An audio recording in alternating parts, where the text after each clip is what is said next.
శ్రీమాత్రే నమః. ఈరోజు వీడియోలో చాలామంది నేను అసలు అంటే మనకు ఎల్లమ్మ కానీ పోషమ్మ, మైసమ్మ, మల్లన్న తండ్రి, అదే ఉప్పాలమ్మ, ముత్యాలమ్మ, ఇట్లా ఏ దేవుడైనా సరే మనకు అంటే ఒక మన ఇంటి కులదైవము ఈ దేవతలు అయ్యుండి మన శరీరంలోకి వస్తున్నారు, మాకు దేవుడు వస్తున్నారు అంటారు కదా. అంటే కొత్తగా దేవుడు వచ్చేవాళ్ళు ఎలాంటి నియమాలు పాటించాలి అనేది నేను ఆల్రెడీ ఒక వీడియో పెట్టిన అనమాట. ఆ వీడియో చాలామంది చూడక మళ్ళీ కామెంట్స్లో కానీ ఫోన్ చేసినప్పుడు మాకు కొత్తగా దేవుడు వస్తున్నాడు, మాకు గురువు గారు లేరు, మేము ఎలాంటి నియమాలు పాటించాలని అడుగుతున్నారు. కాబట్టి ఎందుకంటే తీసిన వీడియోనే మళ్ళీ చెప్పడం వల్ల వినే వాళ్ళకు బోర్ వస్తుంది, ఎందుకంటే కొత్త విషయాలు తెలుసుకోలేకపోతారు. కాబట్టి మీరు కొత్తగా దేవుడు వచ్చేవాళ్ళు ఎలాంటి నియమాలు పాటించాలని అనే వీడియో ఉంది, ఆ వీడియోలో ఉన్నాయన్నమాట. అయితే ఈరోజు కూడా చాలామంది మాకు అంటే హెల్త్ ఇష్యూస్ ఎక్కువగా వస్తున్నాయి. అంటే మీకు చాలామంది ఏమంటున్నారంటే మీకే దేవుడు వస్తున్నాడు, మీకే హెల్త్ ఇష్యూస్ అయింది, మీకే ప్రాబ్లమ్స్ ఉన్నాయి అని చాలామంది మమ్మల్ని రివర్స్ అంటున్నారు మాటలు. అంటే మేము ఎవరికి చెప్పుకోలేకపోతున్నాము, అంటే దేవుడు వచ్చే వాళ్ళకే ఈ హెల్త్ ఇష్యూస్ ఎక్కువగా వస్తాయా అంటే కొంతమంది కొన్ని నియమాలను పాటించలేకపోవడం వల్ల కూడా కొంతమందికి కొన్ని ప్రాబ్లమ్స్ అనేటివి వస్తాయి. ఎందుకంటే దేవుడు రావడం అనేది మనము పూర్వజన్మలో ఏదో పుణ్యం చేసుకొని ఉంటాం కాబట్టి ఈ జన్మలో దేవుడు మనకు కొంచెం దగ్గరగా ఉండి వాళ్ళ యొక్క ఆరాశక్తులు మన లోపలికి రావడం అనేది మనం ఎంతో అదృష్టం చేసుకొని పుట్టింటాం. కాబట్టి మనం కూడా దేవుడికి నచ్చిన పనులు చేయాలి, కొన్ని వైరాగ్యాలను కూడా మనము ఖచ్చితంగా పాటించాలన్నమాట. అయితే ఈ కాళీమాత కానీ శివుడు కానీ ఎవరికైతే వస్తున్నారో మీరు అంటే ఈ శివయ్య కానీ కాళీమాత వచ్చేవాళ్ళు మీరు ఎప్పుడు ధ్యానం చేసేటట్లు చూసుకోండి. మీకు చాలా అద్భుతంగా మీకు ఎలాంటి ఇష్యూస్ అంటే హెల్త్ ఇష్యూస్ కానీ లేకపోతే మీరు ఎవరికన్నా ఏమైనా చెప్పినా వాళ్ళకు మంచి జరిగేటట్లు, ఎందుకంటే మీరు జనాలలో తిరుగుతున్నారు అంటే మీకు ఇష్యూస్ ఎక్కువ వస్తాయి అన్నమాట వీళ్ళకు, అంటే ఈ కాళీమాత కానీ. ఎందుకంటే శివుడు కానీ కాళీమాత వచ్చే వాళ్ళకు వీళ్ళకు సామాన్యంగా సంసార జీవితంలో ఉండరు నాకు తెలిసి. నేను ఎందుకంటే చాలామంది నాకు ఫోన్ చేసే వాళ్ళు చెప్పింది అనమాట, అంటే వీళ్ళ కాళీమాత వస్తుంది అయినా మా సంసారం మేము భర్తను వదిలేసినాము అంటే విడిపోయినాము, విడాకులు తీసుకున్నామని చాలామంది ఎందుకంటే అమ్మవారు ఆ విధంగా కోరుకుంటుందని. వీళ్ళు ఎక్కువగా ధ్యానంలో ఉండడము ఎక్కువ అంటే జనానికి కొంచెం ఈ అఘోరి మాతలు ఉంటారు కదా, ఈ అఘోరి మాతలు అనేది శివుణ్ణి అదేవిధంగా ఈ కాళీమాతను ఎక్కువ పూజించే వాళ్ళే ఈ అఘోరిలో కలిసిపోతారు. అంటే వాళ్ళకు జనాలతో సంబంధం అనేది ఉండదు. సరే మీ జీవితము బాగలేక మీకు అక్కడ పోవడం ఇష్టం లేక ఒకవేళ ఇంట్లోనే ఉన్నా కానీ అంటే ఇంటి యొక్క వాతావరణంలోనే కానీ మీరు అప్పుడప్పుడు ఏదైనా గుడికి వెళ్ళడము, ఏదో గుడిలో ధ్యానం చేసుకోవడము, ఇట్లా మీరు ధ్యానాన్ని ఎంత పెంచుకుంటే మీకు అంత శక్తులు అనేటివి ఉద్భవిస్తాయి. అంటే మీకు మీరు ఎవరైనా గురువుగారితో ఏదైనా మంత్రం ఉపదేశం తీసుకున్న ఆ మంత్రాన్ని లేకపోతే ఓం శ్రీమాత్రే నమః ఇది అన్ని అమ్మవార్లకు వస్తుంది. ఇట్లా లేకపోతే కాళీమాతవి ఏమైనా బీజాక్షరాలు ఇట్లా ఉన్నాయి మాత్రము మీరు ఎప్పుడు జపం చేసుకునేటట్లు చూసుకోండి. అంతేగాని ఇంట్లో ఉండి శుద్ర పూజలు చేయడము ఇవి నేర్చుకోకండి. ఎందుకంటే ఈ తంత్ర పూజలు చేసిండ్రంటే మీకు అసలు లైఫ్ అనేదే ఉండదు, మీకు ఎప్పుడు పిచ్చిలేసినట్లు ఉంటుంది.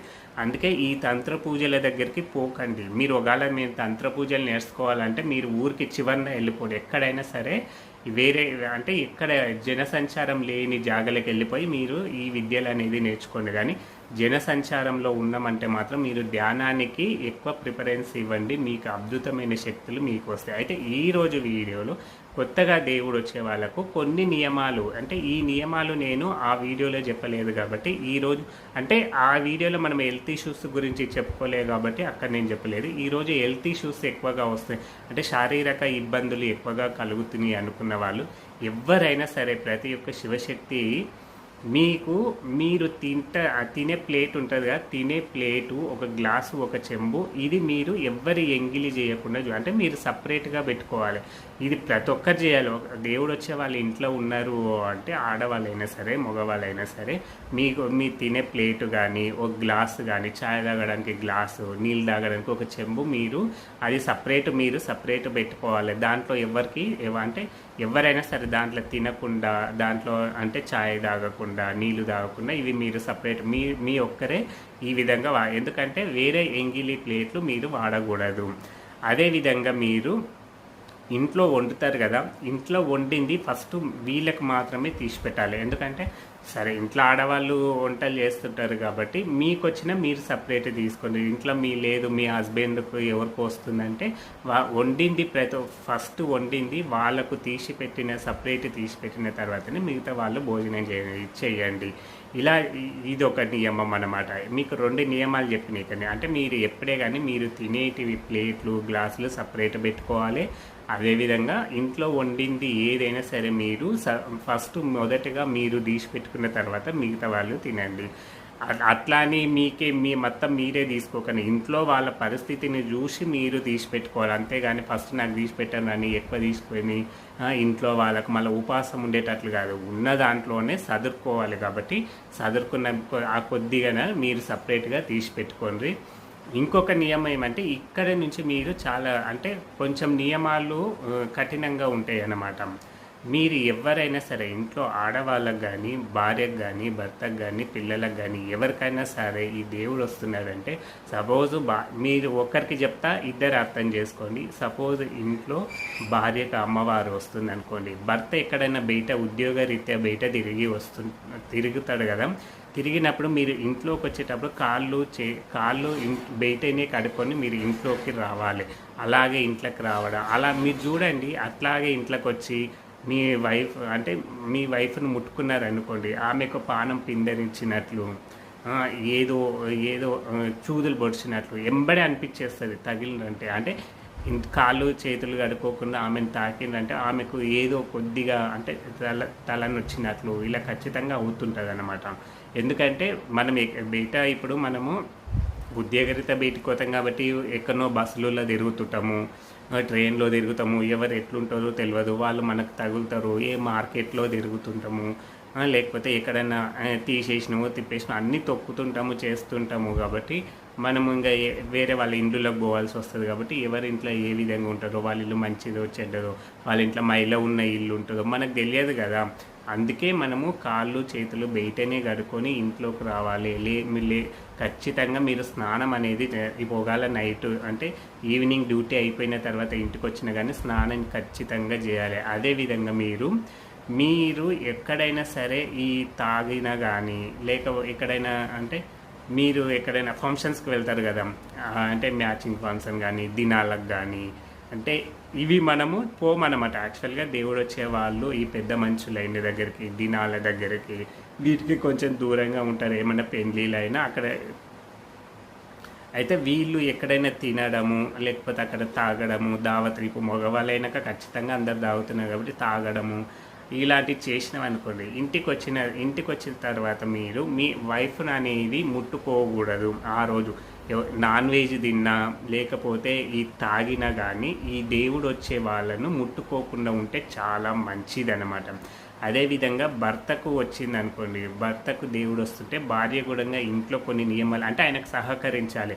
ఇల్లును శుద్ధిగా పెట్టుకోవాలి, ఇంట్లో ఉన్న వాటిని అన్నీ నీట్గా పెట్టుకోవాలి, ఇంట్లో తొక్కుడు అవన్నీ లేకుండా చూసుకోవాలి, ఇంట్లో ధూపం వేస్తూ ఉండాలి, మీ భర్తకు సహకరిస్తూ ఉండాలి. ఆయన అంటే వారాలు ఉంటాయి కదా, కొంతమంది మంగళవారము శుక్రవారము అదేవిధంగా సోమవారము ఈ విధంగా ఎవరికి దేవుడు వస్తాడో వాళ్ళు ఆ వారం రోజు ఉపవాసం ఉంటారు కదా, వాళ్ళకి ఏదో ఇంత లైట్గా పాలు ఒక మజ్జిగనో లేకపోతే ఇడ్లీయో ఏదో ఒకటి వాళ్ళకి చేసి పెడుతూ వాళ్ళు కొంచెం వైరాగ్యాన్ని కూడా కోరుకోవచ్చు కదా, వాళ్ళను ఇబ్బంది పడకుండా ఉండాలన్నమాట. అంటే ఈ శారీరక ఇబ్బందులు కొన్ని అంటే ఈ నాన్ వెజ్లు తిన్నప్పుడు కానీ లేకపోతే బయట ఎక్కడైనా దావతలకు పోయి తినొస్తుంటారు కదా, తిని తాగి వస్తుంటారు కదా, అప్పుడు కానీ వీటి అన్నిటికీ దూరంగా ఉండాలి. ఎందుకంటే దేవుడు వస్తున్నాడు, మనం అమ్మవారిని ఇంట్లో పెట్టుకున్నాము, మనకి ఎందుకు ఈ హెల్త్ ఇష్యూస్ వస్తుంటాయి అంటే ఇవి మీకు తెలియకనో చేస్తూ ఉంటారు. ఎందుకంటే తాగడము ఈ తినడము కలవడము ఇట్లా కలిసినప్పుడు దేవుడు వచ్చే అసలు మనము గుడిలోకి ఇంట్లో ఒక దేవుడు వచ్చే వాళ్ళు అంటే సరే నేను సంసార జీవితాన్ని దూరం చేసుకోవద్దని నేను చెప్పడం లేదు. కాకపోతే ఇద్దరు కలిసి ఒక మాట తీరుగా ఉండి మనకు మంచి జరగాలి, మన పిల్లలు బాగుపడాలి, అదే కదా మనం కోరుకునేది. ఎవరమైనా తల్లిదండ్రులు మనం మంచిగా ఉండాలి, మన పిల్లలకు ఏదో మంచిగా సంపాదించాలని కదా, అంతకుమించి ఇంకెక్కువ ఏం కోరుకోము కదా. అందుకే మీరు ఒక నిర్ణయానికి వచ్చి మీరు కొన్ని సమయాల్లో మీరు దూరంగా ఉండడము మంచిదనమాట. అంతేగాని ఇంక మరీ దూరంగా ఉండాలని నేను చెప్పను. అది అంటే ధర్మం కూడా కాదనమాట. భార్యాభర్తలను దూరం చేసే హక్కు నాకు లేదు, దేవుడికి కూడా లేదు. కొన్ని బంధాలు కలవాలంటే కొన్ని జరగాలి కాబట్టి అంటే అది జరిగేది ఏదో మీరు కొన్ని నియమాలు పాటించండి, కొంచెం మంచిగా ఉన్న టైంలో పాటించండి అని నేను చెప్తున్నా. అంటే మనము ఎక్కడైనా ఈ దావతులు తినడము తాగడము ఇవన్నీ చేసినప్పుడు దూరంగా ఉండాలి. అదేవిధంగా ఇంట్లో ఉన్న వాళ్ళు కూడా అప్పుడప్పుడు వాళ్ళకు సహకరిస్తూ ఉండాలి.